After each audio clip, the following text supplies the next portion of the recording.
your husband. He's the doctor. Oh, there's nothing I can do about it. It's natural. Well, now that's the trouble with having a husband who's a doctor. I mean, any other man would be worried and give you gobs of sympathy. Not Mark. He just says it's natural. Oh, well, honey, I'm afraid it's a little late to trade me in on a new one. Oh, I don't know. Ben, thanks again. The supper and the company were excellent. Well, that's the least that a about-to-be godfather could offer. You all right? I'm fine. If he can kick as hard on the outside as he does on the inside, he'll be the greatest soccer player in the world. Hey, wait a minute. What's this he business? Oh, she knows it's a boy. Oh, go ahead, make fun of me. But when Mark Jr. is born, you'll eat your words.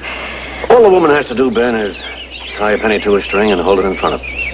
If it swings this way, it's a girl, and if it swings this way, it's a boy. And it swung the boy way. Yeah, very scientific. Well, if you men are so smart, do you know a better way to tell? Yes. Wait 2 weeks. Doctors are no fun. Bye-bye, Ben. Bye-bye. Take care. Hey,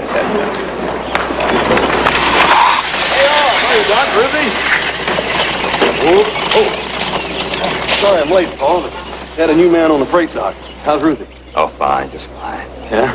When's the baby due? 2 weeks. What's so funny? I was just remembering what a labor pain you were. Yeah.